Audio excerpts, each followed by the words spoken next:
नमस्कार, शुभ संध्या, very good evening.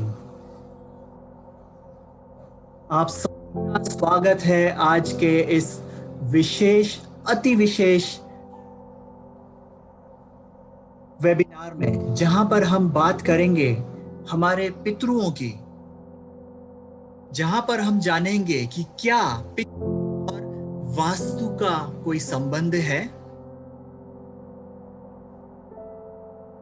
आचार्य पराग अवस्थी जी हमसे कुछ ही क्षणों में जुड़ेंगे। मैं देख पा रहा हूं सारे लोग लॉग इन कर चुके हैं। आप सभी का बहुत बहुत स्वागत है। आपका हमसे जुड़ने के लिए बहुत बहुत धन्यवाद। कुछ ही समय में इस वेबिनार को आरंभ करेंगे। इस नमस्ते मनीष जी। वेबिनार में हेलो। लगता है आचार्य जी हमसे जुड़ गए हैं। आचार्य जी, आपका बहुत स्वागत है आज के इस विशेष वेबिनार में। तो आज मैं सभी को बता दूं, भारतवर्ष से बहुत सारे लोग हमसे जुड़ चुके हैं और बहुत सारे लोग जुड़ भी रहे हैं। तो आप सभी का स्वागत है आज के इस विशेष और अति विशेष वेबिनार में, जहां पर हम आचार्य जी से अपने सवाल पूछ सकते हैं पितरुओं के विषय में, वास्तु के विषय में। बहुत गहराई से आज हम जानेंगे। तो आचार्य जी, आपका स्वागत है। बहुत लोग जुड़ रहे हैं अभी भी, मैं देख रहा हूँ कि बहुत लोग और भी आ रहे हैं और हर मिनट और 15-20 लोग जुड़ रहे हैं, तो हम और 1-2 सेकंड 1-2 मिनट रुक लेते हैं क्योंकि जी लोग बिल्कुल। जुड़ते जा रहे हैं और जी तो बिल्कुल आचार्य जी, कुछ छूटे नहीं इनका। थोड़ा थोड़ा समय रुक जाते हैं। मैं सभी को मैं बता दूं कि भाद्रपद माह की पूर्णिमा तिथि से पितृपक्ष आरंभ होता है, जो अश्विन मास की अमावस्या तक होता है। इस तरह से 16 दिन पितरों को समर्पित किए जाते हैं। इस बार 2 सितंबर से पितृपक्ष आरंभ होकर 17 सितंबर तक रहेगा। ये समय पितरों को तृप्त करने का और उनके आशीर्वाद प्राप्त करने का है। बहुत सारे लोगों को यह प्रश्न होता है कि पितरु क्या होते हैं, पितरु कैसे संतोष होते हैं, पितरुओं का आशीर्वाद कैसे प्राप्त करें, घर में कैसे वास्तु पितरु से जुड़ा है। ऐसे बहुत सारे सवालों का जवाब आज हम आचार्य जी से जानेंगे। तो आप सभी का स्वागत है। ठीक है, शुरुआत करते हैं। अब काफी लोग जुड़ चुके हैं और सबसे पहले बहुत बहुत धन्यवाद मनीष जी आपका। और बहुत धन्यवाद जो लोग जुड़े हुए हैं हम लोग, हमारे पास इंडिया से ही नहीं बाहर से भी लोग जुड़े हुए हैं, तो उन सबका मैं हार्दिक प्रेम से और बड़े ही सम्मान से उनका मैं स्वागत करता हूं कि वो यहाँ पर आए हैं। और बहुत बहुत बहुत ज्यादा धन्यवाद, क्योंकि ये जो सेशन है ये बहुत ही ज्यादा स्पेशल सेशन है। और इस सेशन में हम ये समझेंगे जो अभी तक ये सेशन आज तक कभी भी किसी ने भी नहीं किया है। पूरे वास्तु का उठाकर अब पूरे जितने भी सेशंस देखेंगे आज तक के किसी के भी किए हुए, ये सेशन किसी ने भी नहीं किया है। और ये बहुत ही अच्छा समय है आज, क्योंकि पितृपक्ष भी है। और ये आज आप जानेंगे कि आप जब पितरों की सेवा करते हो या जो भी उनके पालन करते हो, तो बात एक्चुअली यही है कि आप अपना खुद का डीएनए स्ट्रॉन्ग कर रहे हो। आपके खुद के अंदर आप जिस एक्स क्रोमोसोम या वाई क्रोमोसोम से बने हुए हो, एक्स एक्स एक्स वाई, उस डीएनए को आप स्ट्रॉन्ग कर रहे हो, उस डीएनए को आप और मजबूत कर रहे हो, ताकि आपकी जिंदगी अच्छे से कट सके। और ये हमें आज पता चलेगा कि जैसे हम जिन्हें पितृ कहते हैं और कुछ नहीं पर हमारा डीएनए है। तो शुरुआत करते हैं। मनीष जी, आपको थोड़ी हेल्प करनी पड़ेगी स्लाइड्स के लिए, तो मैं रिक्वेस्ट करूंगा कि आप स्लाइड्स शुरू कर सकते हैं। जी जी आचार्य जी। यस, नंबर्स और बढ़ते जा रहे हैं। तो सबसे पहले मैं शुरू करना चाहूंगा एक बहुत ही सुंदर कहानी से। कहानी सुनना चाहोगे आप? कहानी सब पसंद करते हैं, राइट? ये कहानी हमें ऐसे मोड़ पे ले जाती है जहाँ पे हम खो जाते हैं और हमें उसके खुद के मतलब समझ में आना शुरू होते हैं। तो ये कहानी है महाभारत की। इसमें जब महाभारत हुई, तो हम सबको पता है कि महाभारत और रामायण ये सब माइथोलॉजी भी कहते हैं और ये सच भी हुआ है। तो ये कहानी है कर्ण की, और सबको पता है कि कर्ण जो थे वो बहुत ही दानवीर थे, है ना। उनके पास किसी ने भी जो भी मांगा है वो हमेशा वो चीज दे देते थे। मतलब जो भी उनसे जो भी मांगा है उन्होंने, मतलब घर की लकड़ियां तोड़कर भी उन्होंने दान की थी।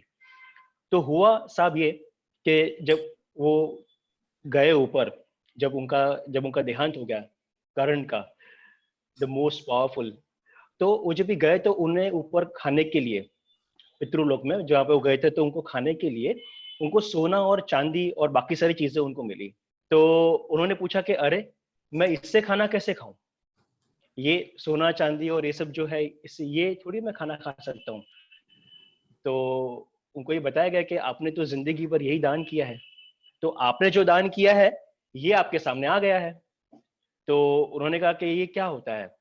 तो उन्होंने कहा कि पितरों को हम ध्यान में रखते हुए, हमारे जो फोर फादर्स है, हमारे जो जिन्होंने हमें पैदा किया, हमारे डैडी, हमारे दादाजी, उनके दादाजी, उनके पिताजी, तो उनको ध्यान में रखते हुए हमें डोनेशन जो करना है या जो देनी चीजें देनी चाहिए वो चीजें मिलती है आपको यहाँ पर। तो उन्होंने कहा पर मुझे तो मेरे कुछ लीनिएज का, मेरे पितरों का मुझे कुछ भी पता नहीं है, क्योंकि उनको तो खैर पता ही नहीं था ना कि उनके माँ बाप कौन है। तो बोले मैंने तो वो दान कभी किया ही नहीं है, तो मुझे एक मौका मिलना चाहिए जिससे कि मैं इस गलती की सुधार कर सकूं, और मुझे भी यहाँ पे, मेरे ऊपर आने के बाद मुझे भी यहाँ पे कुछ खाने पीने को मिले। तब उन्हें 15 दिन के लिए फिर से नीचे भेजा गया था और उन्हें ये कहा गया था कि आप अभी 15 दिन में आप अपनी ये गलती को सुधार सकते हैं। आप जो दान करोगे, जो डोनेट करोगे, वो डोनेशन आपका माना जाएगा, या आपको एक चांस दिया जाता है। और उसी 15 दिन को हम पितृ पक्ष कहकर मनाते हैं। ये वो 15 दिन है जब हमें एक अवसर मिलता है कि हम हमारे पूर्वजों को क्या दे रहे हैं, और हम जब जाएंगे तो हमें क्या मिलेगा। लेकिन इसका बहुत ही गहरा अंत है, बहुत ही गहरा मतलब है, क्योंकि हम जानते हैं कि भारत में जो है, भारत में हमेशा जो भी चीजें उनको बतानी थी, हम हमेशा स्टोरीज में वीव करके उसको बताते थे। जैसे कहानी कुछ होती थी लेकिन उसका मतलब कुछ ज्यादा ही अच्छे होते थे, और वो कहानी सदियों से चली आ रही है। मतलब कहानी एक ही है लेकिन उनके जो मतलब है वो सालों साल, सेंचुरीज, मतलब हजारों साल बीत गए पर उनके मतलब वही है, आज भी हम उसे ढूंढ पाते हैं। राइट। तो ये पितृ पक्ष की कहानी है और हम आगे बढ़ेंगे अभी। मनीष जी। यस। तो आज हम समझेंगे कि पितृस क्या है, हमारे लिए इतने इंपॉर्टेंट क्यों है ये, क्यों ये पितृ पक्ष आ गया तो इतने सारे मैसेजेस, इतना सारा ये आ गया मेरे लिए, इसमें क्या इतना इंपॉर्टेंट है। क्या पितृ पक्ष मेरा डीएनए है या नहीं। साइंटिफिक तरीके से भी जानेंगे कि साइंटिस्ट लोग क्या कहते हैं, वो भी एक एंगल से देखेंगे आज। और वास्तु में क्या होता है, क्योंकि मैं एक वास्तु कंसल्टेंट हूँ, तो मैं वास्तु के हिसाब से पितृ की भूमिका क्या है वो बताऊंगा, और कैसे उसको वास्तु से ठीक किया जा सकता है। मैंने ये देखा है कि अगर आपके वास्तु में पितृदोष है तो जो बच्चा उस घर में पैदा होगा उसकी कुंडली में पितृदोष होगा। तो उसे हम करेक्ट करेंगे, मैं बताऊंगा आज, वो सारी रेमेडी आपको दूंगा। उस सारी रेमेडी पितृपक्ष की जो भी है, जो मेन पितृ देवता पे आती है, वो सारी मैं आज आपको दूंगा यहीं पर इसी प्रेजेंटेशन में, और फिर हम ओपन करेंगे क्वेश्चन एंड आंसर सेशन में भी। ठीक है, आगे बढ़ते हैं। तो आपने सबने सुना होगा कि स्पिरिचुअल लाइफ में जब कहते हैं हम, तो हम कहते हैं कि सहस्रार जो है हमारा, जो ऊपर का जो चक्र है, जैसे 7 चक्र जो होते हैं उसमें सहस्रार सबसे ऊपर का चक्र होता है, और उसे माना गया है 1000 पेटल लोटस।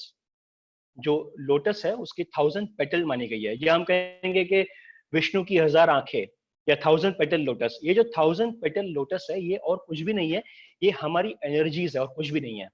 जैसे हमारे अंदर एक एनर्जी है जो देखती है, एक एनर्जी है जो सुनती है, वैसे 1000 तरह की एनर्जी मिलकर हमें बनाती है, और ये है वो 1000 पेटल लोटस। आगे।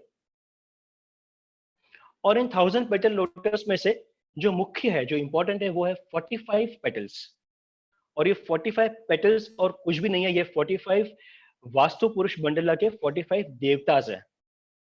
और ये जो पेटल्स है, ये जो देवताज है, ये जो एनर्जी फील्ड्स है, ये आपके घर में है। तो जब भी आप इनमें कुछ बदलाव करते हो, या जब भी इनमें कुछ चेंज होता है तो आपके सहस्रार में, आपके बॉडी में, आपके सबकॉन्शियस में उसका एक इम्पैक्ट मैंने देखा है और आपको सबको दिखता है। अभी हम आगे डिस्कस करेंगे। तो 45 जो एनर्जी जो मेजर है, 1000 में से 45 जो एनर्जी फील्ड्स है, ये मेजर एनर्जी फील्ड्स है, ये ज्यादा पावरफुल है, ये ज्यादा शेप अप करती है हमारी लाइफ को। बाकी सारी छोटी छोटी छोटी छोटी ऊर्जाएं हैं। राइट, आगे बढ़ते हैं। तो कैसे होता है ये आपको फोटो दिख रहा है एक सबकॉन्शियस, ये एक फोटो दिख रहा है आपको स्पीड ब्रेकर का। अभी जो लोग गाड़ी चलाते हैं या जो लोग चल के भी जाते हैं, अगर मान लीजिए कि आप अपने गाड़ी चला रहे हो, एक रास्ते पे चला रहे हो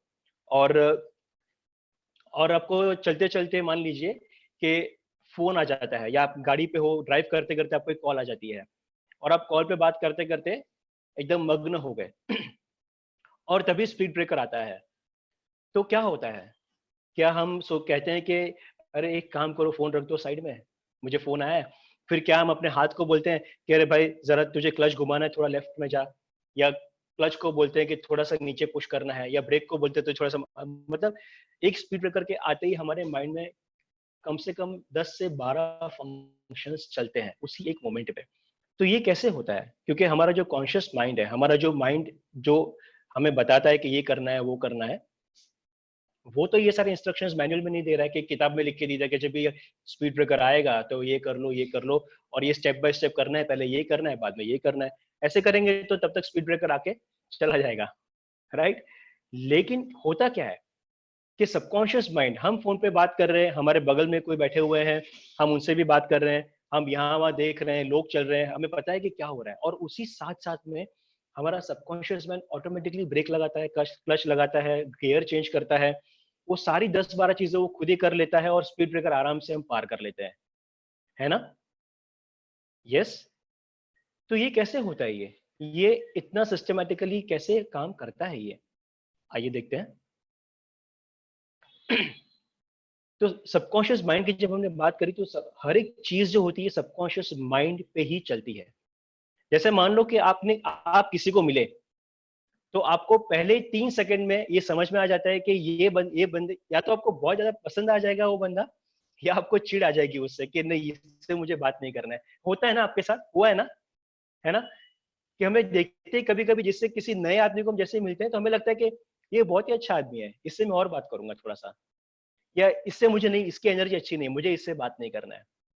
और जैसे हम उनके बारे में जजमेंट दे रहे हैं, वैसा ही जजमेंट वो भी हमारे बारे में दे रहे हैं। राइट? तो 3 सेकंड के अंदर, तो कैसे होता है ये? मेरी स्पीड ब्रेकर की सब एक्टिविटीज कैसे हुई 1 सेकंड में, और मैं कैसे लोगों को जज कर रहा हूँ, या कैसे मैं उनके अंदर के बारे में पता कर रहा हूँ 3 सेकंड में। तो हम क्या कर रहे हैं कि भले ही हम एक नॉर्मल ह्यूमन बीइंग है, लेकिन हमारा सबकॉन्शियस माइंड इतना पावरफुल है कि हमें पता है कि हमारे आसपास में क्या हो रहा है। आप मानो या ना मानो, आपके घर में अभी आप बैठे हो या ऑफिस में बैठे हो, जहां भी बैठे हो अभी आप मानो या ना मानो, लेकिन आपके सबकॉन्शियस माइंड को ये पता है कि आपके पीछे जो ड्रॉवर है उसके तीसरे ड्रॉवर के अंदर कैंची पड़ी हुई है, या आपके लेफ्ट में जो ड्रॉवर है वहां पर एक सफेद कलर की शर्ट पड़ी, उसे पेन लगा हुआ है। हमारे माइंड को ये सब पता होता है, पर हम उस इंफॉर्मेशन को एक्सेस नहीं कर पाते हैं। हम जो लिमिटेड एक्सेस कर पा रहे हैं वो क्या है कि ये बंदा ऐसा है, पता नहीं क्यों मुझे फील हुआ कि ये बंदा अच्छा है, पता नहीं क्यों मुझे फील हुआ कि ये आदमी चीटर है, इससे मुझे दूर रहना चाहिए, है ना? आगे बढ़ेंगे। यस। और ये सिर्फ ऐसा ही नहीं है कि जहां पे आप हो वहीं पे हो रहा है, ये आपकी फ्रीक्वेंसी पूरे वर्ल्ड में जा रही है। नहीं होता काफी बार कि जब भी मान लो कि आप घर बैठे हुए और आपकी आपके कोई रिलेटिव बैठे हुए हैं यूएस में, और आपको आपने सडनली उनको याद किया, बहुत दिन से बात नहीं हुई, और उनका तुरंत फोन आ जाता है। या आपके एक स्कूल का फ्रेंड है जिसके बारे में आप सोच रहे थे, और तुरंत आपको रास्ते में मिल जाता है। क्या ऐसा हुआ है आपके साथ कभी? हुआ है ना? तो कैसे होता है ये? इसका मतलब ये है कि स्पीड ब्रेकर से मैंने जाना कि चलो ठीक है कि सब मुझे पता है कि मेरे आसपास क्या हो रहा है, मैंने उसको इन्फॉर्मेशन को ली और मैंने उस पर एक्शन भी कर दी, बिना मुझे पता चले, बिना मैंने सोचे, बिना मैंने समझे, वो हो गया मेरे से।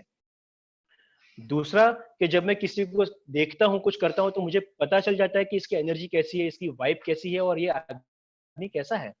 और तीसरा, कि मेरे आसपास ही नहीं, मेरे गाड़ी में ही नहीं, मेरे सामने ही नहीं, बल्कि मैं जो सोच रहा हूँ उसकी उसकी जो फ्रीक्वेंसी है वो पूरे वर्ल्ड में, पूरे देश में कहीं पर भी जा रही है। मैं किसी को भी याद करता हूँ तो उसका फोन आ जाता है और हम कहते हैं, अरे तुझे ही याद कर रहा था, कल ही तेरे बारे में सोचा मैंने, आज सवेरे ही मैं तेरे बारे में सोच रहा था, है ना? इसका मतलब ये है कि हम जो भी सोच रहे हैं पूरे यूनिवर्स में हम उसकी एनर्जी भेज रहे हैं।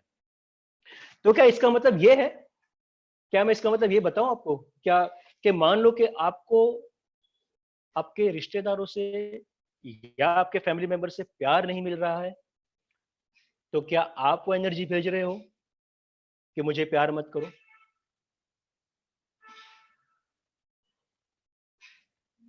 या आपको नौकरी नहीं मिल रही है, तो क्या आपने वो एनर्जी भेजी है कि मुझे ये नौकरी मत दो? क्या सामने वाला उसे पिकअप कर रहा है कि इसे नहीं लेना चाहिए?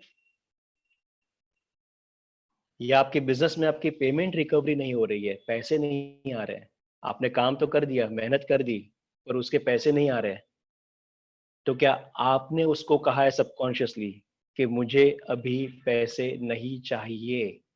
क्या आपने कहा है? क्योंकि आप जो भेज रहे हो वही सामने वाला एक्सेप्ट करके वैसी चीजें कर रहा है, राइट? और यही है वास्तु, कि जब हम आपके घर में, आपकी प्रॉपर्टी में जब कोई चेंजेस करते हैं, तो हम देखते हैं कि सामने वाला ऑटोमेटिक पेमेंट रिकवर कर रहा है, ऑटोमेटिकली पेमेंट दे रहा है, या ऑटोमेटिकली मुझे प्यार कर रहा है, या मेरी चीजें कर रहा है, क्योंकि उससे उस फ्रीक्वेंसी से मैसेज मिलना शुरू हो जाता है कि अभी इसका काम कर देना चाहिए। तो आइए देखिए ये एनर्जीज कैसे काम करती है। Yes Manish ji, next. एक एक साधारण सी केस स्टडी है, अभी ये जयपुर ऐसे लिखा हुआ है पर एक्चुअली एक सैंपल केस स्टडी है ये। मान लीजिए ये आपका घर है, मान लीजिए कि ये आपका घर है, और आपके घर के सेंटर में से हम जब भी दिशा देखते हैं तो घर के सेंटर में, घर के मध्य में रहकर देखते हैं। तो ये घर के मध्य में जब भी आप कंपास शुरू करते हैं तो आगे क्या देखेंगे हम? नेक्स्ट। तो हम देखते हैं कि ये घर में इतनी एनर्जीज बनी हुई है, और अगर मैं इसे जूम करूंगा तो पता चलेगा कि ये जो वेस्ट की एनर्जी है, ये जो वेस्ट की एनर्जी है ये मुझे फायदा दे रही है। थोड़ा और मोटा कर देता हूं इसको।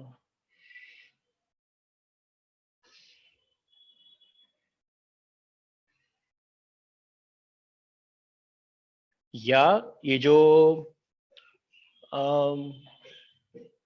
नॉर्थ ईस्ट की एनर्जी है, ये मुझे दे रही है, ये मुझे आइडियाज दे रही है। या मेरी जो साउथ वेस्ट की एंट्री, ये मुझे रिलेशनशिप या स्टेबिलिटी दे रही है।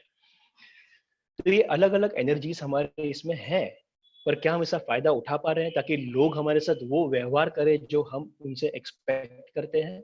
आगे देखेंगे, नेक्स्ट।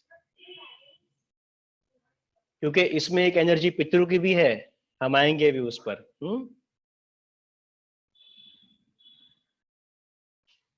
अब देखिए, ये तो वास्तुशास्त्र में जैसे मैंने कहा अभी के 45 एनर्जी फील्ड्स होती है, जो जो सहस्रार जो होता है, जिसमें हजार, सहस मतलब हजार, तो सहस्रार में जो हजार पेटल्स का जो लोटस है जो हमारे सहस्रार में है, उसमें से 45 एनर्जीज जो बड़ी है, ये वास्तु पुरुष मंडला में 45 एनर्जीज हम मानते हैं। और ये इतना ब्यूटीफुल है क्योंकि ये जो इन्होंने लिखा हुआ है, हमारे जो पूर्वजों ने, हमारे जो सेजेस थे, उन्होंने जो लिखा हुआ है, ये उन्होंने लिखा हुआ है कम से कम 10,000 साल पहले। तो उन्होंने कहा कि ये जो है, ये जो एनर्जी है घर के अंदर, इस एनर्जी से आपको पैसा आएगा।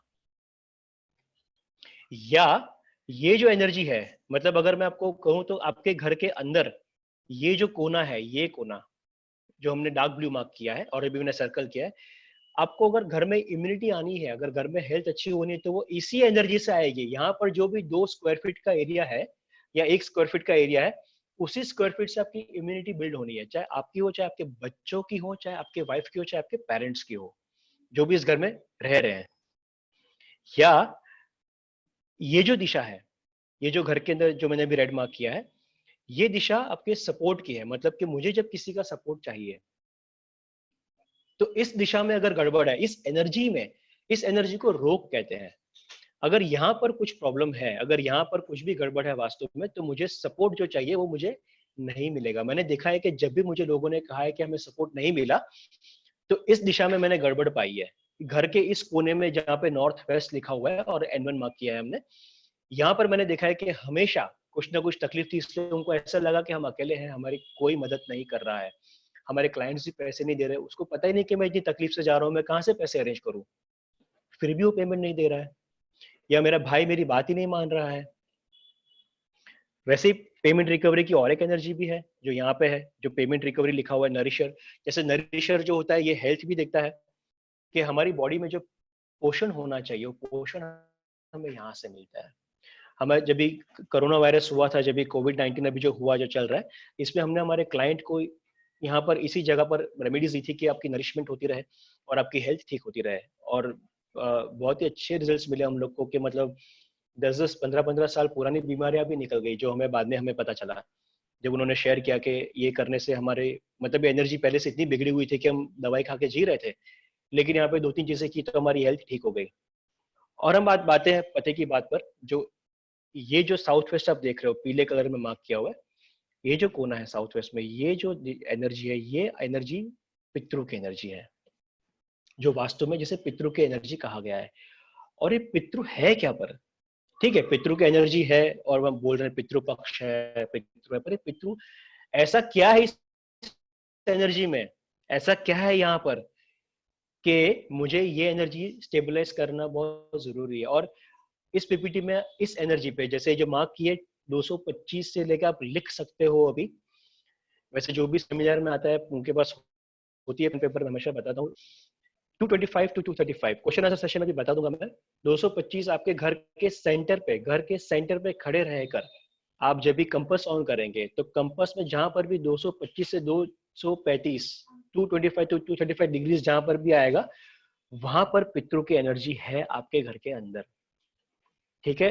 और अब देखोगे कि जैसे इसे आप ठीक करते हो, आपके लाइफ में 360 डिग्री चेंज आती है, मनी को लेकर, हेल्थ को लेकर, पैसे को लेकर, रिलेशनशिप को लेकर, ये सब। और कैसे आती है, अभी हम घुसेंगे, अभी हम जाएंगे साइंस में। चलो अभी हम देखते हैं कि साइंटिस्ट क्या कहते हैं इसके बारे में। Manish ji next slide please.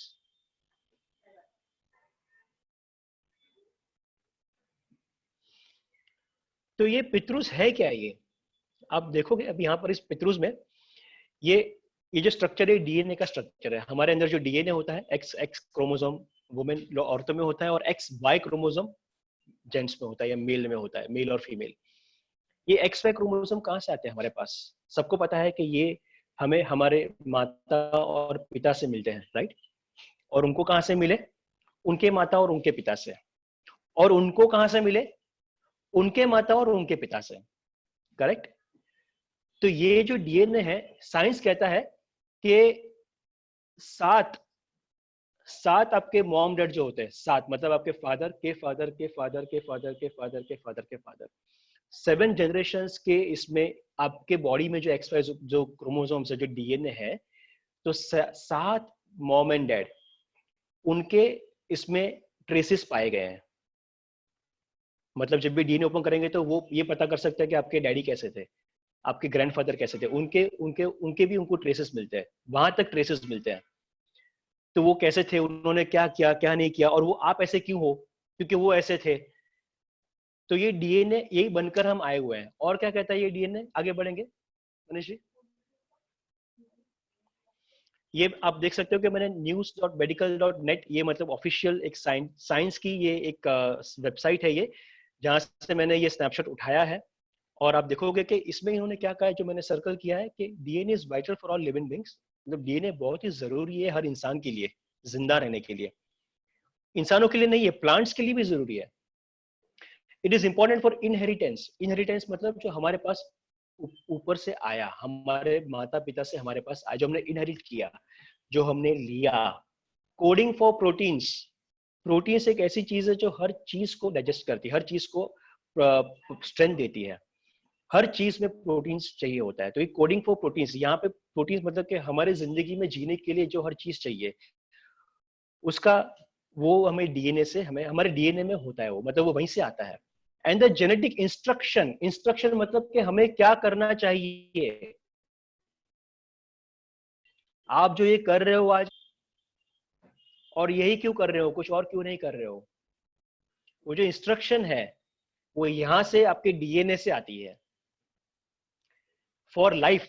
ये इंस्ट्रक्शन गाइड है, मतलब ये आपको आपके पूर्वज गाइड कर रहे हैं। ये डीएनए जो है ये आपको गाइड कर रहा है, जो आपके 7 जनरेशन की साइंस कह रहा है कि 7 जनरेशन तक अंदर है, ये आपको गाइड कर रहा है कि क्या करना है। And DNA holds instruction for an organism for each cell development, मतलब कि आपके बॉडी में कितने भी सेल्स है, हजारों करोड़ों लाखों करोड़ों सेल्स है, वो सेल, हर एक सेल डेवलप हो रहा है, तो डेवलपमेंट के लिए डीएनए रिस्पॉन्सिबल है। इसका मतलब कि हमारे लाइफ में जो भी एक्टिविटीज हो रही है, छोटी बड़ी जो भी एक्टिविटीज हो रही है, उसके लिए डीएनए रिस्पॉन्सिबल है। रिप्रोडक्शन मतलब अगर हमें बच्चा पैदा करना है तो ये रिप्रोडक्शन की एबिलिटी, ये रिप्रोडक्शन की कैपेबिलिटी भी हमारे डीएनए में इंस्क्राइब्ड है, हमारे डीएनए में है, ऐसा साइंस कह रहा है। अभी जो लोग साइंस से बिलीव करना चाहते हैं उनके लिए मैंने डाला है, स्लाइड स्पेशली डाली हुई है। एंड अल्टीमेटली डेथ, मतलब मरने की जो स्ट्रेंथ है, मरने की जो टाइम है, या मरने का जो रीजन है, ये भी डीएनए में है। कब मरना है, कैसे मरना है, कि डीएनए सब चीज बताता है। उम्र कितनी होगी, कब होगा, कैसे होगा, तो डीएनए से हर। और अगर डीएनए, तो मेरे शास्त्र में तो डीएनए मतलब ये आप जो पढ़ रहे हो भी, इनहेरिटेंस, कोडिंग फॉर प्रोटीन, या जेनेटिक, जेनेटिक क्या है, जेनेटिक पितृ है ना, हमारे जीन्स क्या है, पितृ है। इनहेरिटेंस क्या है, पितृ से हमारे इनहेरिट चीज। रिप्रोडक्शन कैसे होता है, हमारे फादर से होता है, हम वहां से आए। तो अल्टीमेटली घुमा फिरा के बात तो इन लोग पितरों की कर रहे हैं साहब, है ना। आगे बढ़ेंगे। और अगर आप ये सोच रहे हो कि ये सिर्फ इंडिया में हो रहा है, तो मैं आपको बता दूं कि ये जो होता है वेनरेशन ऑफ द डेड, मतलब वेनरेशन मतलब रेवरेंस, मतलब कि जो लोग अभी आपके साथ नहीं रहे, जो आपके पूर्वज आपके साथ अभी नहीं रहे, उनकी जो हम पूजा पाठ करते हैं या उनके लिए हम जो श्रद्धांजलि देते हैं, वो मैं बता रहा हूँ कि सिर्फ इंडिया में नहीं होता है। वो कहाँ कहाँ हो रहा है, आइए देखते हैं। ये पूरे वर्ल्ड में हो रहा है। देखिए आप, लिखा हुआ है यहाँ पे, west and south east African cultures, Gambia, Madagascar, Asian, पूरे एशिया में हो रहा है ये। चाइना, इंडिया, कंबोडिया, पढ़ पा रहे हो आप। तुलविया कल्चर, आसाम, पलिया, Pitrupaksha, sacrifices, Indonesia, Korea, Myanmar, Philippines, Sri Lanka, Thailand, Vietnam. European culture में भी होता है ये, नॉर्थ अमेरिका में भी होता है, इस्लाम में भी होता है, और जो एंशियंट इजिप्ट है, एंशियंट रोम है, वहां पर भी पितृ को इतनी होमेज, इतनी इंपॉर्टेंस दी गई है। अगर आपको लग रहा है कि पितृपक्ष सिर्फ इंडिया में हो रहा है, मैं क्यों करूं, क्या रखा है इसमें, क्या है इसमें, कुछ भी नहीं है। तो क्या अभी आपको समझ में आ रहा है कि पूरे वर्ल्ड में हो रहा है ये। हम, जिन्होंने हमें पैदा किया, कितनी फाइट, हम आज आए यहाँ पर तो कितनी फाइट से कितने लोग हमारे लिए लड़े, क्योंकि आज हम भी हमारे बच्चों के लिए लड़ रहे हैं ना। आपके भी तो बच्चे होंगे, क्या आप उनके लिए फाइट नहीं कर रहे हो कि उसको ये चीज मिल जाए, उसको वो चीज मिल जाए, मैं इसके लिए ये चीज पूरी कर दूं, उसके लिए वो चीज पूरी कर दूं। और वो चीज पूरी करने के लिए आप क्या क्या मेहनत करते हो। तो हमारे फादर्स, हमारे फोर फादर्स, उन्होंने हमारे लिए क्या क्या नहीं किया, तब आकर हम यहाँ बैठे ना। तो पितृपक्ष जो हम फॉलो कर रहे हैं, ये पूरे वर्ल्ड ओवर फॉलो होता है। ये वो दिन है जो, क्योंकि हम तो, इसका साइंटिफिक रीजन और भी हो सकता है, पर हमारे यहाँ पे स्टोरीज में वीव करते हैं, इसलिए हर चीज स्टोरी में बताई जाती है। मनीष जी आगे करेंगे। तो ये क्या है बेसिकली, पितरों के रेवरेंस, जब मैं रेवरेंस की बात की, पूरी वर्ल्ड रेवर कर रहा है, पूरी वर्ल्ड पूजा कर रहा है अपने अपने पूर्वजों को। पर इससे होता क्या है, क्योंकि पितृ और कुछ भी नहीं है, मेरा डीएनए है। तो जब भी मैं पितृ जी का ख्याल करता हूँ, जब मैं उनके मेरे मॉम डैड उनका ख्याल रखता हूँ, जब भी करता हूँ, तो मेरे अंदर ही तो है वो, मेरे डीएनए में, क्योंकि सात सात जो मेरे फोर फादर्स है, उनके ट्रेसेस है अंदर। तो जब भी मैं पूजा कर रहा हूँ, तो मैं उन डीएनए की ही पूजा कर रहा हूँ। उससे मेरा फायदा क्या होता है कि जब भी मैं उनकी पूजा करता हूँ, तो मेरे अंदर की जो डीएनए वो स्ट्रांग होती है। इससे मेरे डे टू डे रिचुअल्स जो है, जैसे मुझे ऑफिस जाना है, मुझे काम करना है, मुझे जैसे मेरी शादी नहीं हो रही है, या मुझे बच्चे पैदा करने हैं, मेरा वंशज आगे नहीं बढ़ रहा है, मेरी हेल्थ बहुत ज्यादा खराब है। ये जब डीएनए स्ट्रांग होता है तो वो ये सब चीजों को ले पाता है, क्योंकि हम जब भी जिए तो हमारे जो पूर्वज जिए वो फाइट करके उन्होंने हमको जिंदा रखा हुआ है। हम ऐसा कहते हैं कि ये लोग जो बच गए वो ये लोग जो भी है धरती पर, तो हमारे डीएनए को स्ट्रांग करेंगे तब जाकर हम हर चीज में वृद्धि या आगे बढ़ेंगे। जैसे हम सुख सेहत और समृद्धि कहते हैं वो तब हमें मिलता है। तो रेवरेंस जब हम करते हैं पितृपक्ष में उनके लिए करते हैं, उनको ध्यान में रख करते हैं, पर एक्चुअली घुमा फिरा के हम अपना ही बेनिफिट इसमें भी ले रहे हैं। नेक्स्ट।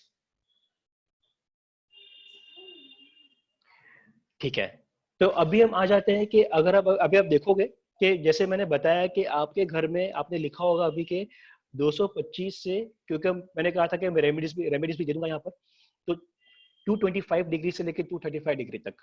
ठीक है, हम क्वेश्चन आंसर सेशन भी लेंगे इसके बाद, और क्वेश्चन आंसर सिर्फ और सिर्फ पितरों के लिए करेंगे इस वाले सेशन में, क्योंकि बाकी सारे सेशन में हम दूसरे क्वेश्चंस पूछते ही हैं, पर ये वाला स्पेशल सेशन है तो सिर्फ पितरों के लिए रिलेटेड क्वेश्चंस पूछेंगे हम लोग। तो अगर पितृ, मैंने देखा है कि जिन जिन घरों में मैंने की, क्योंकि मैंने हजारों से भी ऊपर मैंने घरों में वास्तु कर लिया है, और मैंने देखा है सिर्फ इंडिया में नहीं बाहर भी मैंने काफी काम किया है, और मैंने ये देखा है कि जब भी जो पितृ की एनर्जी है घर के अंदर या ऑफिस के अंदर या फैक्ट्री के अंदर, खास करके घर के अंदर, तो मैंने देखा है कि 225 से 235, तो 45 एनर्जी फील्ड है, उसमें से जो एक एनर्जी है पितृ, जो साउथ वेस्ट में आती है, और साउथ वेस्ट में 225 से 235 के बीच में एग्जैक्टली आती है। मैंने देखा है कि जब भी वहां पर टॉयलेट सीट होती है तो पितृ देवता के ऊपर टॉयलेट की सीट आ गई, जिसे हम बहुत ही ज्यादा अशुभ मानते हैं, बहुत ही ज्यादा गंदा मानते हैं। अगर आपके ऊपर किसी ने पॉटी कर दी तो कैसा लगेगा आपको? नहीं अच्छा लगेगा ना। तो मैंने देखा है कि जब भी पितृ देवता के ऊपर या पितृ एनर्जी के ऊपर टॉयलेट की सीट होती है, तभी पितृ एनर्जी काम नहीं कर पाती है, और आपको जो ब्लेसिंग्स मिलनी चाहिए, चाहे वो आपका वंशज आगे बढ़ाने के लिए हो, चाहे आपकी शादी करने के लिए हो, चाहे हेल्थ के लिए हो, चाहे पैसे कमाने के लिए, वो आपको नहीं मिलता है। तो आपको करना ये है कि जो फोटो दिया हुआ है वैसे ही सेम उसी स्टाइल में येलो पीले कलर की टेप आपको लगानी है, और फ्लोर पे लगानी है, जमीन पे लगानी है, और ये तीनों साइड पे, आपके टॉयलेट की तीनों साइड पे आ जाएगी। ये करने से जो पितृ की एनर्जी फ्लश हो रही थी वो फ्लश नहीं होगी, और टेप के साइड में बढ़ना शुरू हो जाएगी, फिर वो फ्लश नहीं होगी, एटलीस्ट जब तक आप इस घर से शिफ्ट ना हो सको तब तक। लॉन्ग टर्म रेमेडी ये है कि क्योंकि जैसे आप टेप लगाओगे आपकी लाइफ बेटर होना शुरू हो जाएगी, आपके पास पैसा, आपके पास हर चीज आना शुरू हो जाएगी, और जैसे आपके पास सब आना शुरू हो जाए, आपकी पहली ड्यूटी ये है कि घर में कुछ भी नहीं कराते हुए आप इमीडिएटली इस घर से शिफ्ट हो जाए, क्योंकि इस जगह पर आपको टॉयलेट सीट मिली है। क्योंकि जैसे ही टॉयलेट सीट यहाँ से हटेगी, आपके लाइफ में अनलिमिटेड ब्लेसिंग्स आना शुरू हो जाएगी, आपको पता भी नहीं चलेगा कि कभी आप जिंदगी में उदास भी थे, इतनी ब्लेसिंग्स आ जाएगी। नेक्स्ट 5, मतलब 5 उंगली जितनी चौड़ी लगनी चाहिए। आप इसके स्क्रीनशॉट लेके, जैसे एंटर, मान लो कि साउथ वेस्ट की एंट्री है, मैंने देखा कि जब भी यहाँ पे इस एनर्जी फील्ड पे एंट्री होती है ना, तो वो फैमिली वाले, क्योंकि पितरों का आशीर्वाद नहीं होता, तो वो फैमिली वाले अलग हो जाते हैं, मतलब पूरी दुनिया एक तरफ हो जाती है और ये फैमिली वाले एक तरफ हो जाते हैं। मतलब जो रहते हैं उस घर के अंदर, उनको ऐसा लगने लगता है कि पूरी दुनिया एक हो गई और हम अलग, क्यों सबने हमको अलग छोड़ दिया, कोई हमारी मदद नहीं कर रहा है, सब लोग एक तरफ है और हम एक तरफ है, ऐसा क्यों हो गया हमारे साथ? क्योंकि वहां पर ये एनर्जी ओपन हो गई है।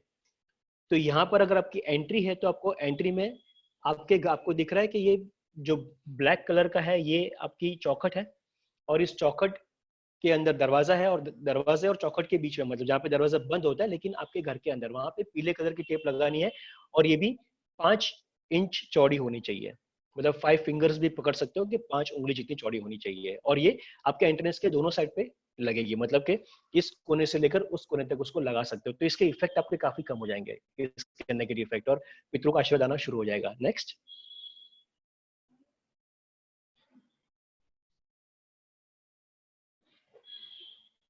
अभी आप देखिए कि ये किचन क्या होता है? अग्नि जो होती है, अग्नि अग्नि मतलब कि गुस्सा भी दे सकते हैं, गुस्सा भी हो सकता है ये। तो जब भी मैंने देखा है कि पितृ एनर्जी के ऊपर जब भी गैस बर्नर होता है या माइक्रोवेव होता है, जब भी अग्नि होती है, तो मैंने देखा है कि उन घरों में हस्बैंड और वाइफ, या हस्बैंड और उनके भाई, सगे भाई, या हस्बैंड और उनके पिताजी या उनके फैमिली मेंबर, तो उनके फैमिली में उनका जो रूट है, जो उनकी जो रूट है, जो नस्ल है, उस रूट में प्रॉब्लम होना, उस रूट में झगड़े और उस रूट में गुस्सा होना शुरू हो जाते हैं। वो लोग एक दूसरे से नाराज हो जाते हैं, क्योंकि गुस्सा है ना, अग्नि है ना, इसलिए। तो यहाँ पे करना कुछ नहीं है, एक पीले कलर का, उसे कहते हैं येलो जैसलमेर स्टोन। ये आप कोई भी मार्बल शॉप में आप जाओगे तो मार्बल, जहाँ पे कडप्पा मार्बल मिलता है, वो स्टोन में कहीं पर भी जाओगे तो ये आपके गैस बर्नर का साइज आप दे दोगे और उसके नीचे स्टोन रख दो तो ये काम करेगा। पर ये सब रेमेडी जैसे आपको बेनिफिट होने लगे आपको इमीडिएटली, क्योंकि ये घर आपके लिए हेल्दी नहीं होते हैं, पितृ एनर्जी डिस्टर्ब तो है ही है। हम इन्हें ट्राई कर रहे हैं कि कम से कम इनको इफेक्ट, गलत इफेक्ट मिले इनको, ताकि पितरों का आशीर्वाद हमारे पे आना शुरू हो जाए। हुँ? तो ये पीला पत्थर स्टोन के नीचे, गैस के नीचे रख देना है। नेक्स्ट, वैसे ही अगर मान लो कि अगर आपका हॉब है, जैसे अभी जो नए हॉब आ गए हैं, तो नए हॉब में वैसा नहीं होता है ये, मतलब तो वो निकल जाता है। और वो जो हॉब है, जब भी ये अंदर से खाली होता है यूजुअली, जो नए किचन, नए वाले जो गैस बर्नर आए हुए हैं, तो साइड में आप ये येलो, अभी यहाँ पे ग्रीन दिखा है पर ग्रीन नहीं करना है, आपको येलो करना है। तो चारों साइड पे येलो करके फिर उसके ऊपर फिर से गैस रख देंगे तो फिर भी इसकी बैलेंस हो जाएगा, इसकी रेमेडी हो जाएगी। नेक्स्ट, वैसे ही अगर माइक्रोवेव भी है, अगर उस दिशा में माइक्रोवेव भी आ रहा है तो माइक्रोवेव के नीचे भी पीला पत्थर आप रख सकते हो तो भी ट्रीट हो जाएगा, क्योंकि ये भी अग्नि ही है। नेक्स्ट, एक स्लाइड पीछे। तो भी डीएनए क्या कर रहा है, हमने साइंटिफिक तो पढ़ ही लिया है, पर देख ले कि हमारे स्पिरिचुअल ग्रंथों में क्या लिखा हुआ है।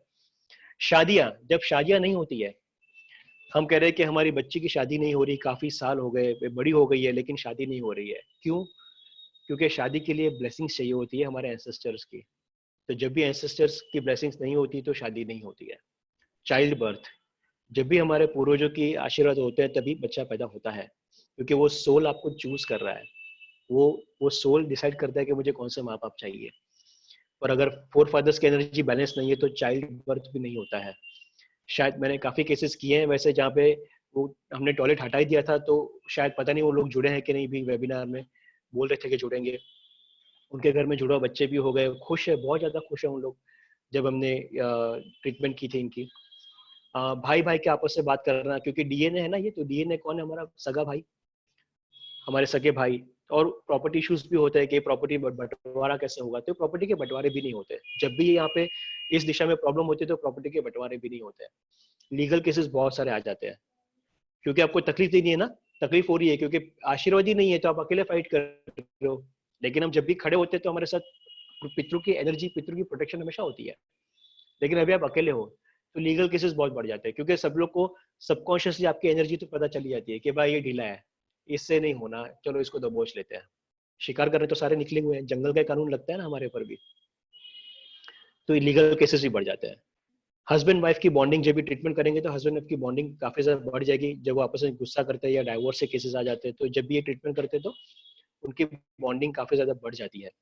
फैमिली मेंबर्स में भी, जैसे भाई भाई का रिश्ता है या भाई भाभी का रिश्ता, वो भी बेटर हो जाता है। स्टेबिलिटी ऑफ लाइफ, मैंने देखा है कि क्योंकि साउथ वेस्ट क्या है कि ये स्टेबिलिटी का जोन भी है, स्किल का भी है। तो मैंने देखा है कि यहाँ पे जब भी गैस होता है, टॉयलेट होता है, तो मेहनत बहुत करते हैं पर उन्हें मिलता कुछ भी नहीं है। या तो वो, अगर मान लो कि आपकी लाइफ में आपको लगता है कि मैं 10 साल पहले जो मैं कर रहा था, काफी क्लाइंट्स मुझे कहते हैं कि अरे मैं 10-15 साल पहले जो था वही हूँ, मैं ग्रो हुआ, पता नहीं क्यों ग्रो तो हुआ मैं, लेकिन मेरी फाइनेंशियल कैपेबिलिटी उतनी ही है। या कुछ लोग होते हैं जो नॉन स्टॉप जॉब चेंज करते हैं, यहाँ से इस जॉब से दूसरे जॉब पे, दूसरे से तीसरे, तीसरे चौथे, कहीं सेट नहीं हो रहे। या कुछ लोग बहुत सारे बिजनेसेस करते हैं, एक बिजनेस से दूसरा बिजनेस, कहीं पे सेट, वो जो कहीं पे सेट नहीं होने का जो वातावरण है वो यहाँ से आता है, पितृ से। ईज ऑफ फाइनेंशियल इश्यूज, मतलब यहाँ पे जब रेमेडीज करोगे तो पैसे भी आपके खुलना शुरू हो जाएंगे, पैसा बचना शुरू हो जाएंगे। हेल्थ इश्यूज, क्योंकि ये पितृ की एनर्जी हर एक चीज पे है, हमारे बच्चों पे भी है, हेल्थ पे भी है, रिलेशनशिप पे भी है, मनी पे भी है, स्टेबिलिटी पे भी है। तो हेल्थ इश्यूज भी बेटर होना शुरू हो जाएंगे आपके। हेल्थ, आपको पता चलेगा कि जब भी रेमेडी की तो मेरी हेल्थ ऑटोमेटिक बेटर हो रही है। और फाइनली जब भी यहाँ पे साउथ वेस्ट में जब भी कुछ खड्डा होता है या कभी टॉयलेट होता है, तो मैंने देखा है कि जो ओनर होता है, आप पाओगे कि काफी जगह पे जो घर के जो ओनर होते हैं, जो मेन, वो एक्सपायर हो जाते हैं, एक्सीडेंटल डेथ हो जाती है। वो जब भी पितरों में प्रॉब्लम होती है तभी उनकी एक्सीडेंटल डेथ होती है। तो इसे ट्रीट करने से एक्सीडेंटल डेथ को भी बचाया जा सकता है। So with this next slide I would like to thank you. I hope कि ये जो सेशन था, और बहुत ही ब्यूटीफुल चीज मैं आपसे कहना चाहूंगा कि जब मैं ये सेशन की तैयारी कर रहा था ना, तभी मैंने कहा कि ये पितरों का सेशन तो आज तक कभी हुआ नहीं, क्यों हो रहा है ये, मैं देखूं चलो क्यों रहा है ये सेशन ये। और मैंने देखा कि जब अभी हम बात कर रहे हैं, जब ये 5 बजे से लेके 6 बजे तक या काफी जब हम बात करेंगे, तो अभी जो नक्षत्र चल रहा है वो पुष्य नक्षत्र चल रहा है, ठीक है। और पुष्य नक्षत्र अभी जब चल रहा है, तो पुष्य नक्षत्र के 4 पद होते हैं, पद नंबर 1, 2, 3 और 4। और अभी जो चल रहा है पुष्य नक्षत्र का पहला पद चल रहा है। और पुष्य नक्षत्र का पहला पद जो होता है ना, वो पता है क्या कहता है कि पितृज आपको ब्लेस करेंगे। ऐसा कहते हैं कि जब भी पुष्य नक्षत्र का पहला पद जब भी होता है, जब भी मून उसमें से गुजरता है, ओके, तभी पितृज हमारे साथ होते हैं और वो हमें ब्लेस करने के लिए आते हैं। तो अभी देखिए ना, पितृपक्ष चल रहा है, मतलब वो भी यहाँ पर है, और हम सब यहाँ जुड़े हुए हैं। पितृपक्ष का नक्षत्र का पुष्य नक्षत्र का पहला पद भी है, तो हमें ज्यादा ये हो गया कि यस वो हमारे साथ है। और अभी हमारा सेशन चल रहा है और आप रेमेडीज ले रहे हो, मतलब कि पितृपक्ष को बेटर कर वो आपके साथ बैठे हुए हैं अभी। तो हम लोग अभी थैंक यू कहने के पहले मैं एक चीज कहूंगा कि हम लोग एक मिनट का एक मौन ले लेंगे, और उस मौन में हम क्या करेंगे, शांति से नहीं बैठेंगे, हम प्यार करेंगे। हम क्या करेंगे, हम हमारे, अगर आपके फादर अगर हैं तो ठीक है, तो फादर के दादाजी को याद करिए। आपके फादर नहीं है तो फादर को याद करिए, उनके फादर को याद करिए। ऐसे 7 पुष्टों को याद करिए, ओके, जो नहीं है वो 7 पुष्टों को याद करके उनके साथ जुड़िए। उन्हें पूछे कि कैसे हो आप, क्या आप ठीक हो, क्या आपको कुछ चाहिए, क्या हम आपकी मदद कर सकते हैं। आपका बहुत बहुत धन्यवाद कि आपने हमें पैदा किया। आप उनसे बात करिए, उनसे जुड़िए, क्योंकि वो अभी इस समय आपके पास, आपके एकदम बगल में अभी बैठे हुए हैं। और आप देखिए कि ये सिर्फ प्रेयर करने से, उनका वेलबींग पूछने से और इच्छा करने से आप देखोगे कि आपकी लाइफ कैसे चेंज हो गई। क्योंकि हमने देखा ना कि डीएनए, साइंस भी बोलता है कि डीएनए एंसेस्टर से कनेक्टेड है, तो डीएनए तो है हमारे अंदर, और 7 पुष्टों के ट्रेसेस भी है उसके अंदर। तो अभी 1 मिनट का हम मौन लेंगे, and just be happy, just smile, love them, love your father, love your grandfather, take some time, love your grandfather, love your grandmother. Couple को उनकी ब्लेसिंग्स लीजिए, आप अपने माइंड में उनको प्यार करिए। And I'll take a break right now for 1 minute.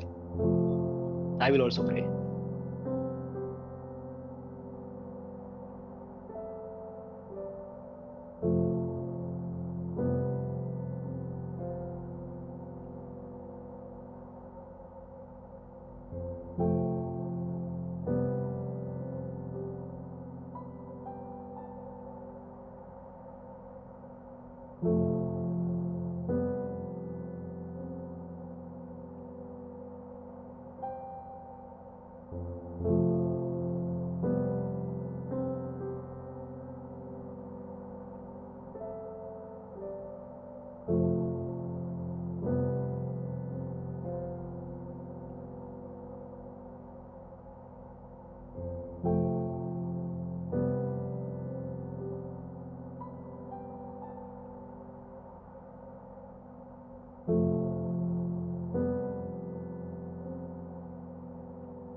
Yes, so बहुत बहुत धन्यवाद कि आपने अपने आप के लिए ये टाइम निकाला। और मैं प्रे करता हूँ कि आपके पितृस जहाँ पर भी हो, जिन्होंने आपको इतने अच्छे सोल्स को जन्म दिया, कि आप इतना अच्छा कर रहे हो, आपको और ब्लेसिंग दे और आपके लाइफ में समृद्धि लाए। अभी हम ओपन करेंगे क्वेश्चन एंड आंसर सेशन के लिए, और आप हाथ उठा सकते हो, क्वेश्चंस लिख सकते हो। काफ़ी क्वेश्चंस ऑलरेडी आ चुके हैं, तो will open the mic for you, will open, Manish ji आपको अनम्यूट करेंगे और आप बात कर सकते हो। हम कोशिश करेंगे कि पितरों के आसपास ही हमारे क्वेश्चंस हो, ओके, ताकि सब लोगों को सीखने मिले। एक फाइनल थिंग के पितरों के फोटो कहाँ रखने चाहिए, तो वो जो 225 टू 235 की जो डिग्री है, वहां पर पितरों के फोटो जैसे आप रखोगे, तो आप देखोगे कि पितरों की ब्लेसिंग्स आपके लाइफ में आना शुरू हो जाएगी फिर से।